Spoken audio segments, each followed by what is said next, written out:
Zdaj k besedi vabim profesorja Igorja Bahovica, ki bo to tematiko, torej nihilističnega precepa, kar sem slišal, katoliške cerkve, pravzaprav, nadaljeval z nekim poskusom, da zariše, kakšne so tu splošne možnosti. Prosim, Igor, za besedo.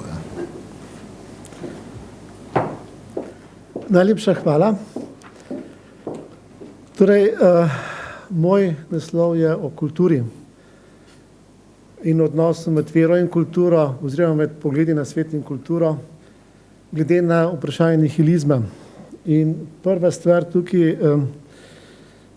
bi rad spomnil, da verjetno je kultura ena najpomembnejših stvari za Slovence in prav presenetljivo, da se veliko govori o odnosih in zunaj cerkve in znotraj cerkve in o institucijah, o strukturi.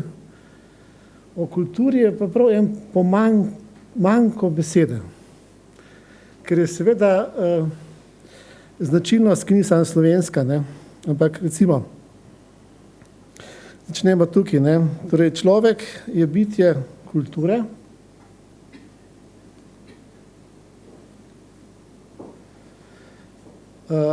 Že Lukman, Tomaž Lukman, naš Gorelist, je zapisal, da kultura v splošnem služi temu, da označuje vse, kar je v človeških družbah smiselnega. En drug sociolog, Pitirim Sorokin, Rus, ki je delal na Harvardu potem, prvi v Harvardu kot sociolog, pa je rekel, da je kultura tisto, kar človek v medsebojnih interakcijah ustvari, preoblikuje, karkoli. Se pravi, kultura je nekaj, kar človeka zelo močno v identiteti določa. In ljudimo se v kulturo. Kultura, kot jo jaz tukaj uporabljamo, pa predvsem, če združimo ta pomen, to so pomeni, vrednote, navade, kar pomeni, to je komunikacija, pomeni jezik, simbol in tako naprej, verbalna, neverbalna. Vrednote, kar pomeni orientacija, kakršnakoli že je, predvsem pomembna tista globinska plast orientacije in način življenja, kako živimo. To sestavlja kulturo v pomenu, kot jo imamo mi tukaj. In zelo pomembnih knjig je od Gallagherja, on je literaturo študiral, potem je bil pa tudi velik teolog, tudi rektor Gregoriane, poznate Odnos med vero in kulturo, je ta njegova knjiga, ki je zelo pomembna za razumevanje te stvarnosti. Čakajte, samo malo. Če pa se vprašamo o kulturi danes, se pravi, nekateri rečejo postmoderna, drugi rečejo postmoderna, jaz sem enkrat celo uporabil izraz postmoderna, pa se nekako ni pri nas uveljavil. Potem mislim, da je zelo koristno, da si v spomin damo to, da dejansko ni ene kulture, ampak je več kultur, oziroma več trendov kulture. In dve delitvi, mislim, da sta res tako močni, da jih ne smemo prezreti.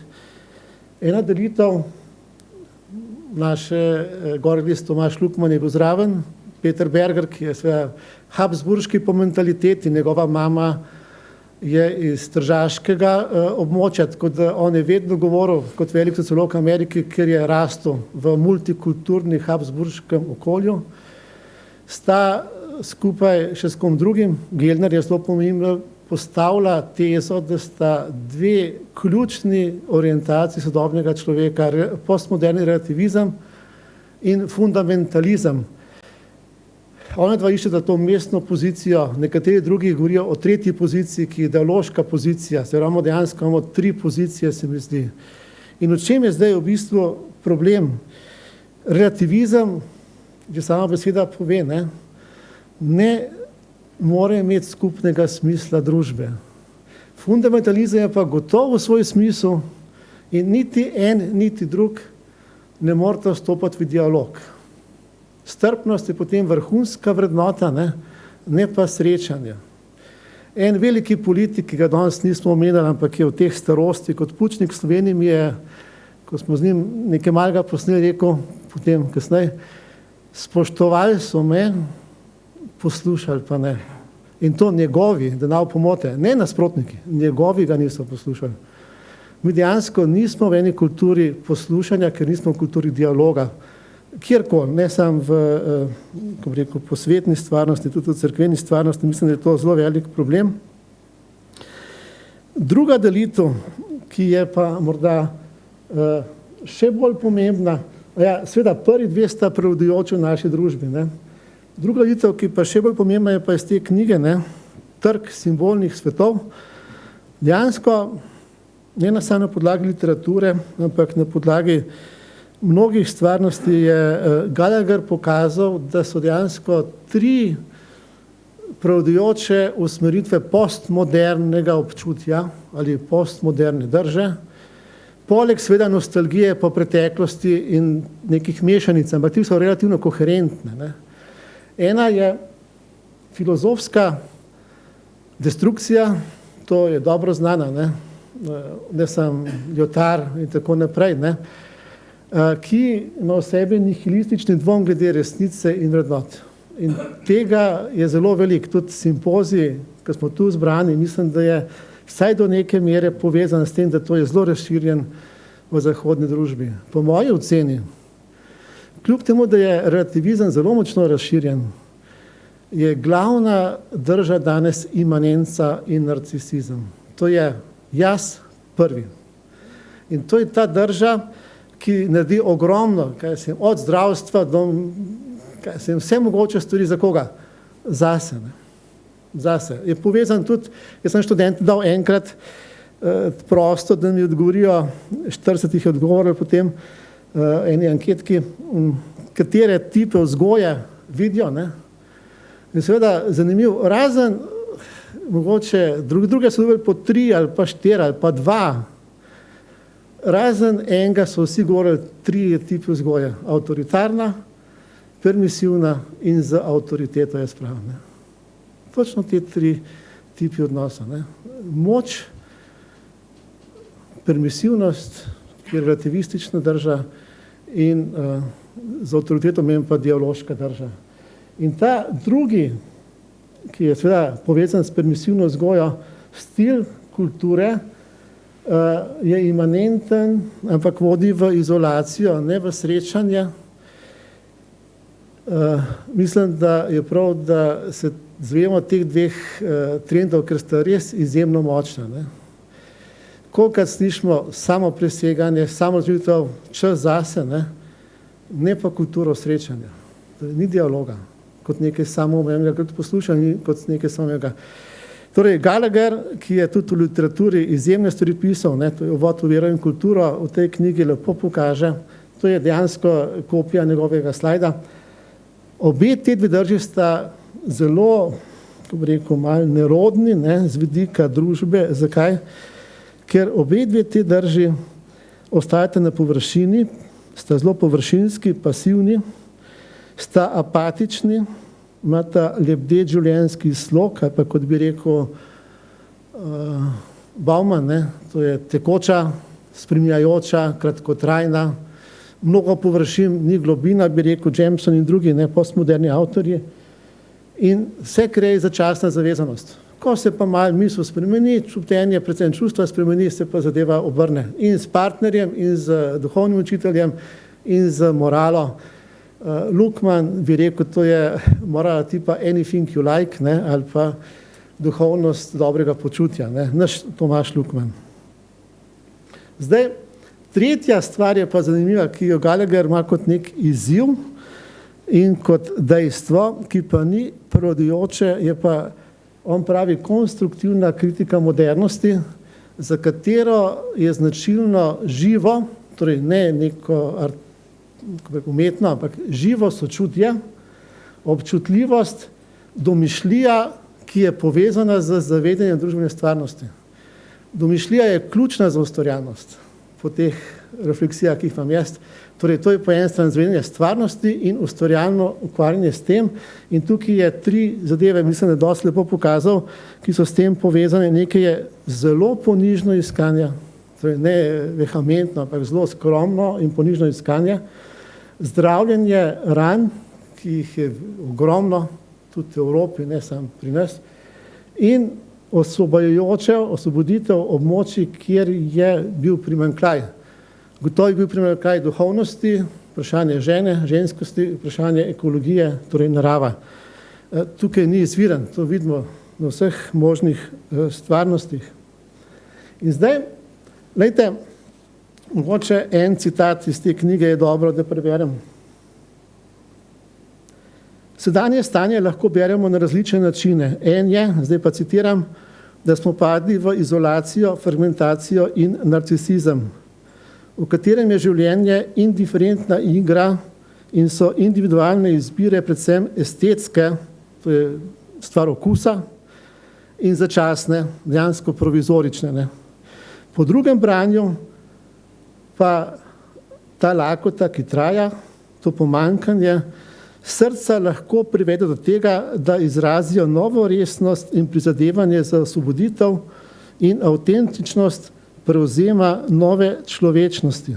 Modernost, pravi, je povzročila fragmentacijo treh obzorij, zavedanja, kdo oziroma kaj je človek, sebstvo, zavedanja o resnici in resnice in zavedanja čuta Boga. Tudi kot teolog nič ni prizanesljiv do teologije. Pravi takole, ne?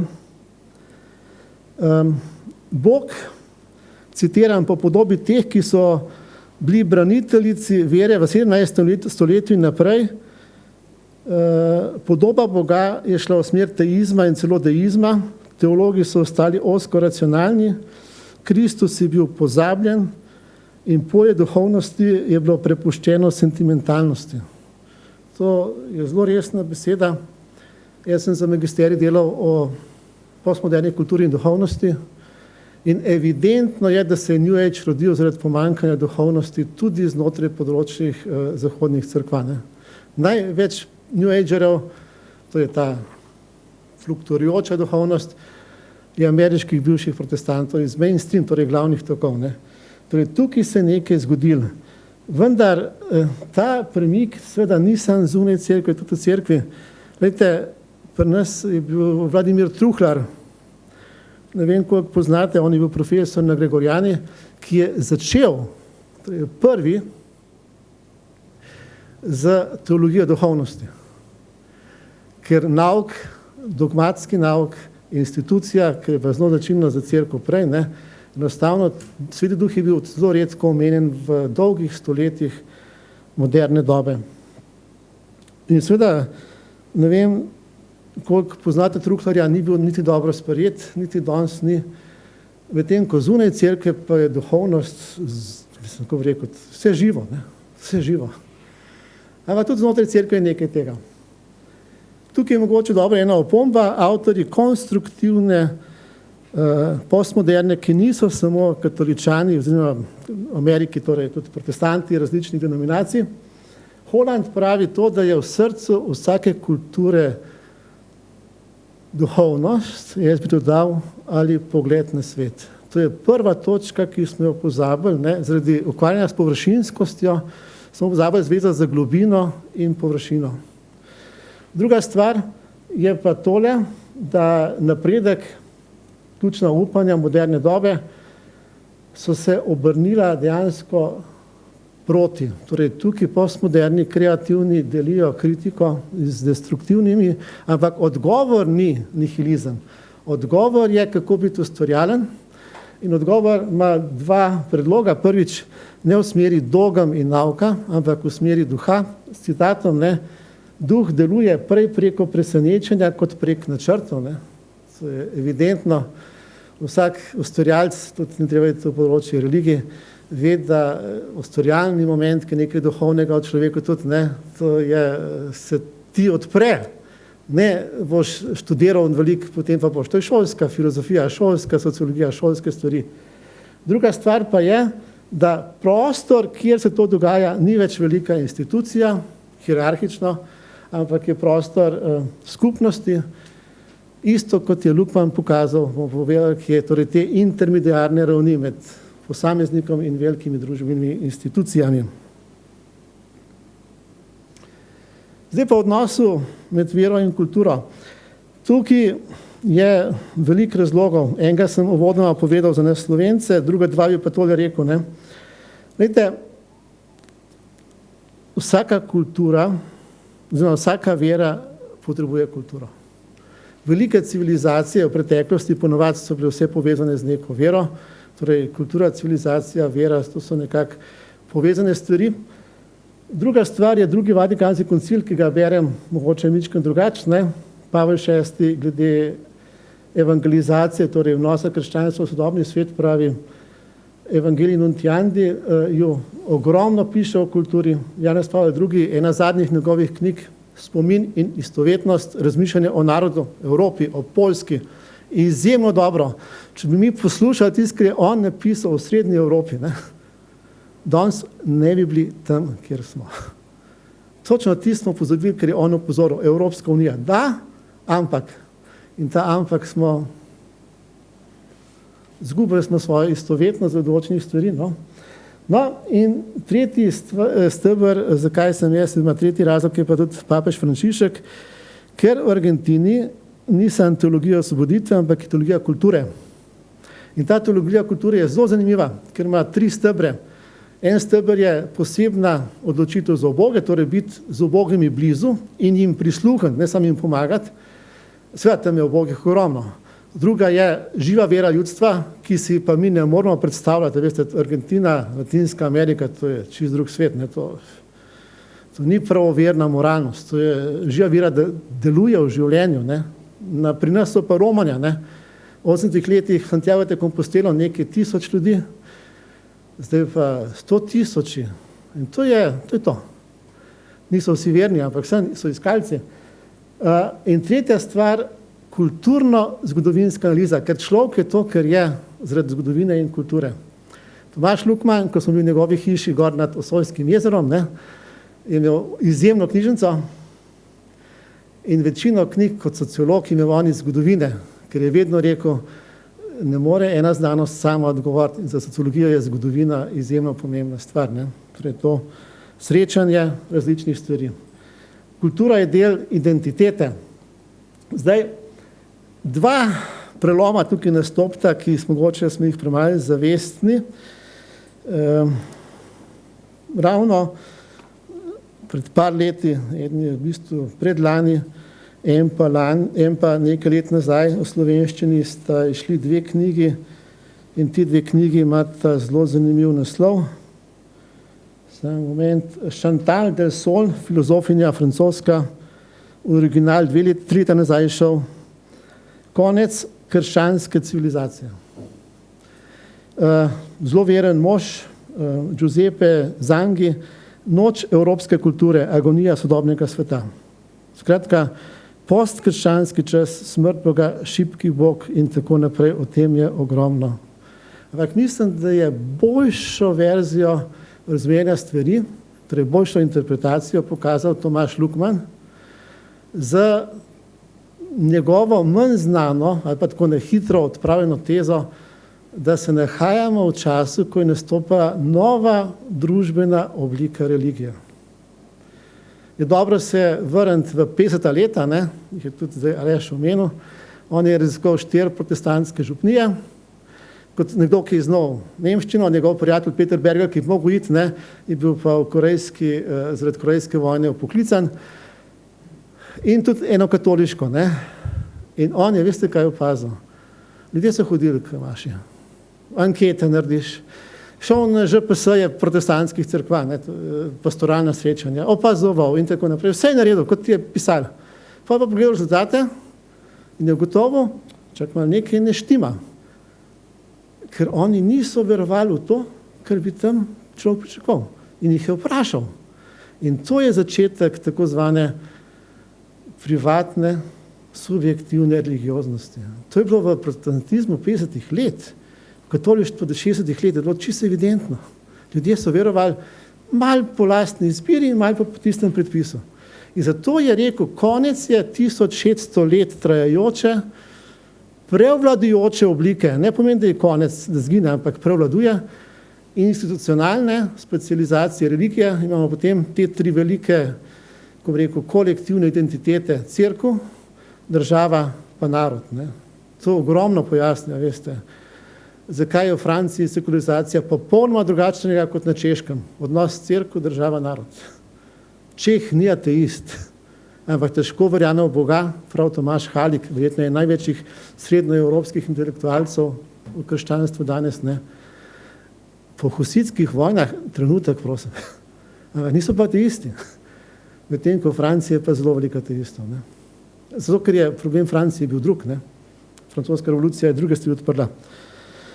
In katere dve stvari v bistvu so. Prvič, torej prišlo je do nove družbene oblike religije. Drugič, zamenjal se je čas, ki je znotraj te epohe potekal v 3 etapah. Zdaj pa, da ne bomo težave imeli z Evropo, poglejmo grško-rimski svet, ki je čisto identičen, kar se tega tiče. Jože Kastelic spodaj, ne, je odlično analizo pokazal grškega sveta, grško-rimskega sveta, in on je pokazal, da za čas Homerja in pred njim, ker Homer je špica, je bil mit za ljudi nekaj živega. Torej, mit ni bil zgodba pravljičnega kova. Sofokles, Antigona. To ni živ mit, to je živa ideja, ki mit uporabi za uveljavljanje njegovega pogleda. To je popolna ideja. Ne?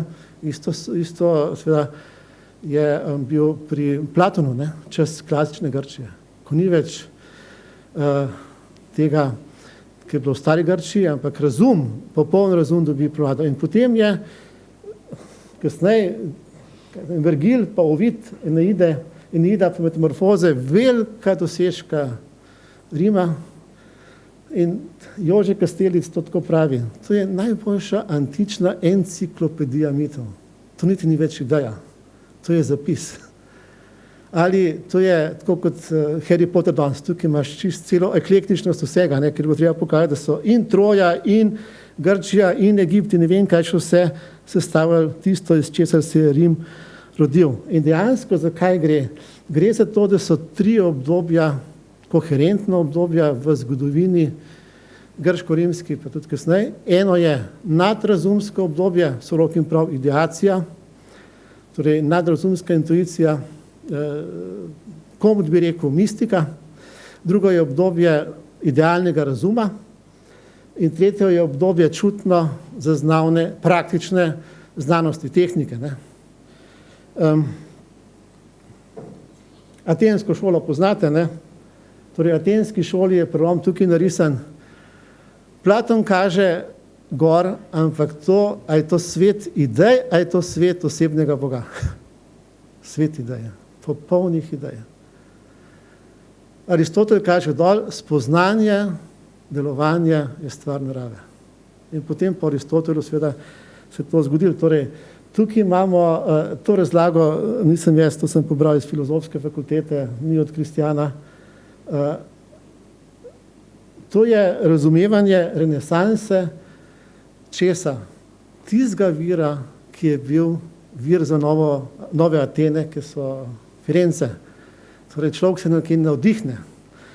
In navdih, sem še malo, navdih je torej lahko v teh 3 koherentnih obdobjih. Ali ima simbol središčno vlogo, ali ima popolna ideja središčno vlogo, ali ima pa praktični, tehnični in tako naprej. Tehne bi rekli Grki središčno vlogo. Ne? Zanimivo, da verjetno Jože Kastelic onega prej ni bral, pa je isto napisal. Ne?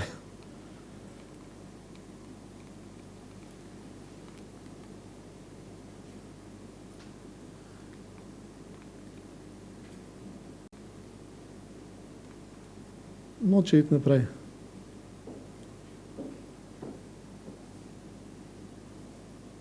Ne pa dosti. Torej, kaj lahko storimo?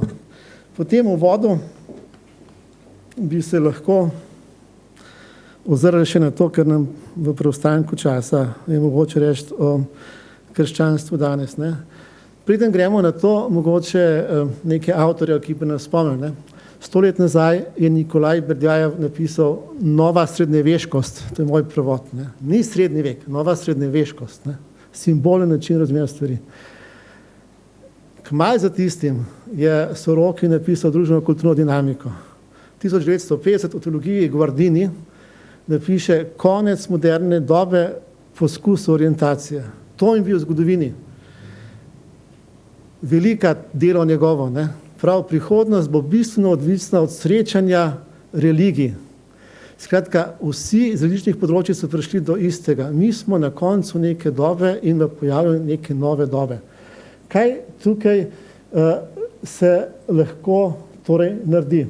Jaz mislim, da je treba vzeti dobro v zakup to, kar je Sorokin kot sociolog na podlagi grško-rimskega izkušnje življenja 2000 let, ne, do 1920 imel podatke 25, pokazal, prehodna obdobja so vedno bila težka.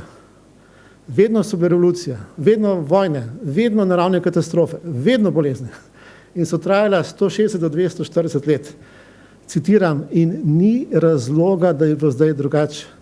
Zdaj pa ne vem, je ta citat iz leta 57, ki je povzel ali iz one knjige iz leta 47, debela pa tanjša. Torej, mi smo generacija vmes. Lukman pravi, da nova družbena oblika religije, pa mislim, da Lukman ni Sorokin nabral, je že bila konec 19. začetku 20. stoletja. V katoliški cerkvi rečejo, 50 let se je koncil pripravljal, malo več, 50 let je zdaj pa nova faza. Torej, gre res za en premik, ki sega v vse pore življenja, ne. In ta premik poteka, ga želimo ali ne, to je, ali zgodil se bo, ne. Vedno je bilo tako v zgodovini in vedno bo. Bi pa opozoril, da ni nujno, da je katastrofa, ker mnoge kulture so doživele katastrofo, ne. Potem, ko so doživele špico, pride dekadenca in primer katastrofe civilizacije je Zahodna Evropa. Vemo, kaj se je zgodilo. Jaz mislim, da večji sovražniki zahodnoevropske rimske civilizacije v zahodu imperija so bili notranji problemi, ko ljudje niso več želeli biti ne vojaki, ne kot upadi, ne. Vzhod je pa Bizanc. In Bizanc pri vsej kritiki, ki je včasih upravičena, to prvič ni nadaljevanje helenizma, tako z ravno črto, ampak je v globini drugačna kultura, je bil v 19. stoletju zmožen evangelizirati slovanske narode s slovanskim jezikom, ker me je malo sram, da se tega ne veselimo, ne. Približno 900 leti pred Zahodno Evropo, 10. Ciril pa Metod. Germani niso imeli radi tega in so pa storili, kar so storili. Torej, kaj lahko danes storimo? Nekaj točk. Krščanstvo zagotovo ni več družbena religija Evrope do te mere, kot je islam.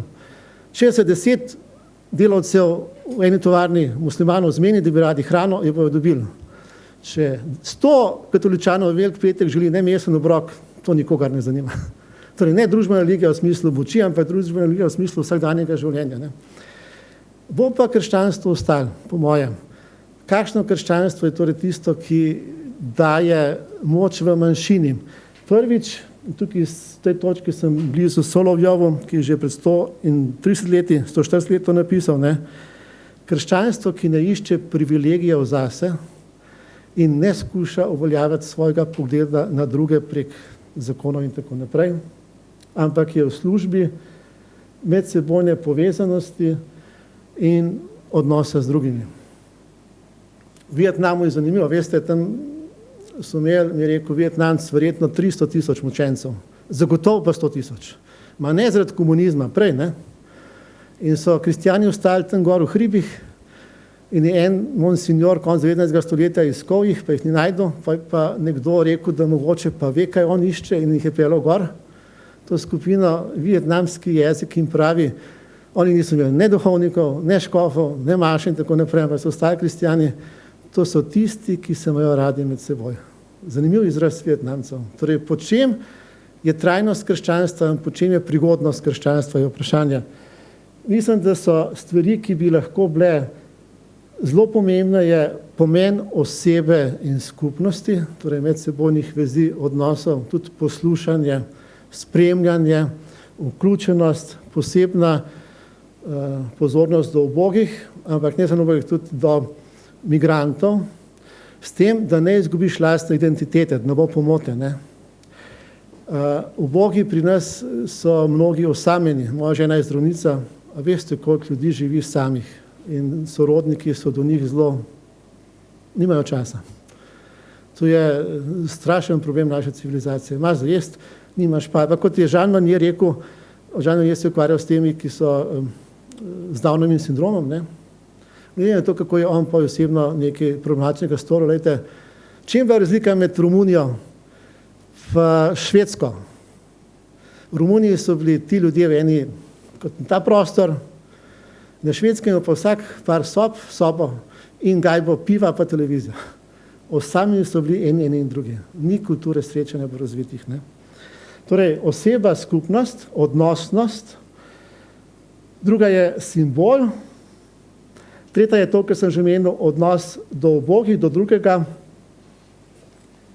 Ne morem si kaj, ne bi pokazal te knjige enega Italijana, Krščanska drugačnost, kjer ima zanimivo besedo. Ne? Drugi, to smo mi.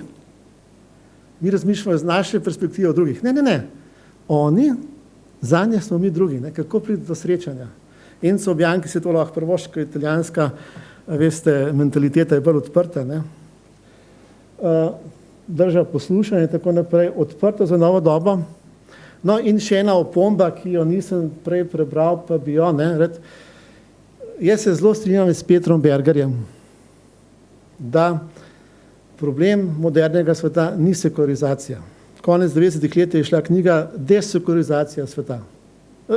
Geografska Evropa je desekularizirana, še bolj pošlo, ne pa svet. Problem modernega sveta je pluralizem, ker ljudje se ne znajdejo v pluralizmu različnih religioznih, moralnih in drugih idej in svoboda je postala nekaj težkega in nazadnje človek, ko sta Berger in Ruckmann lepo omenjala v tej knjigi, ki je prej Darka omenjala, ne samo, da ne ve več, kaj je prav, ker ko pogledaš okrog sebe, ne veš več, ampak tudi zase ne ve več, kaj je prav. To je problem sodobnega, ki je skupen problem. Glede sekularizacije pa verjetno sekularizacija znotraj krščanstva tisto, kar bi bilo vredno se malo bolj dotakniti. Jaz bi skoraj zaključil, ampak tega si ne smem pozabiti.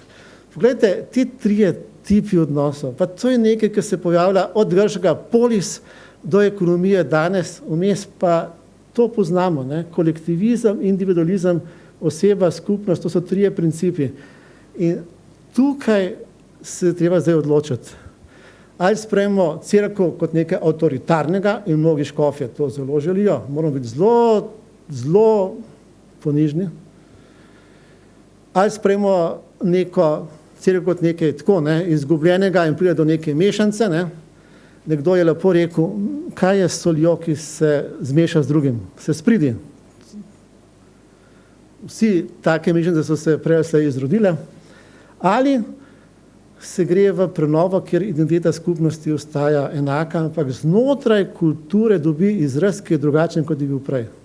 To je pa naporen proces in jaz mislim, da navdih za antike klasične je bil za renesanso, navdih helenizma, moderna doba, to je tudi, ne? Kaj pa navdih danes, ne? Ko je konec moderne dobe, torej konec dobe praktičnega uma. Mediacije so tri, imperativna, pragmatična, dialoška, spet Berger. 2-3 simbole za zaključek, mogoče da vidite, kako so se stvari sestavljajo v začetku krščanstva in je izziv danes. Levo je prasimbol, torej krščanstvo ni izumilo križa, križ je en prvih simbolov človeštva. Zakaj? Ker zemljo in nebo povezuje in človeštvo med seboj. Najdete v vseh starih kulturah.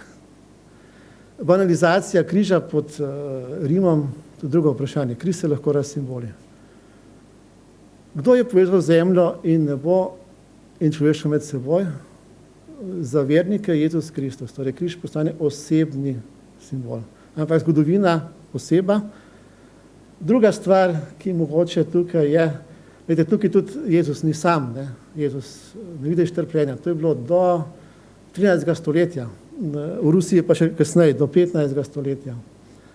Drug tak simbol, ki mogoče je dober, je ta veliki francoski nesmrtnik, ki je vrnil nazaj zavedanje francoske katedrale, ne. Jaz ne znam francosko malo, nekaj podobnega, ne. Emil, 1900 pa še nekaj je to pisal, ne. Je temu rekel simbolni mlin, danes se reče mistični mlin, in to je tisto, kjer je krščanstvo brez nasilja spregovorilo človeku tedanjega časa in mislim, da to je zdaj izziv. Brez nasilja, brez prisile, osmisliti, ne, torej simbolna mentaliteta, levo Mojzes, središče Stare zaveze, desno Pavel, vmes imate mlin, ta mlin, simbolni mlin, ki predela žido, spodaj imaš vrečo, zdaj pa tisti, ki to gleda, ve, da to še ni kruh. Torej se vključuje tudi tvoje življenje v to zgodbo, ne. Torej čas čisto drugače teče, ko se vidi stvari povezane. Celovitost, ne, ma ne totalnost, bi rekel Erikson, celovitost. Pa še ena stvar, da razumemo individualizacijo, te bomo pa spustili.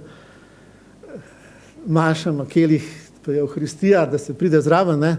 Jaz mislim, da ni treba veliko dodati. A razumete, da individualizem se je zgodil tudi znotraj krščanstva. Kelih prvih stoletij je preprost, iz njega pije skupnost. Kelih moderne dobe, iz njega pije samo duhovnik in daleč je duhovnik od zemlje. Tukaj je zdaj vprašanje, kateri premik je tisti, ki nas vodi naprej, ker dekadenca sodobne kulture je tako huda, da na isti način gotovo ne bomo mogli iti naprej. Ustvarjalnost v naši dobi je pa verjetno stvar manjšine, ampak ustvarjalnost nikoli ni bila stvar velike večine. Ustvarjalnost je bila tista, ki je odprla pot naprej. Tako da jaz mislim, da je veliko upanja, ampak to so potenciali. Ali se bo to res zgodilo ali ne, to je pa odprto vprašanje. No, to je pa dobri pastir v stari kulturi, v idealizmu, ne, in v krščanstvu. Hvala.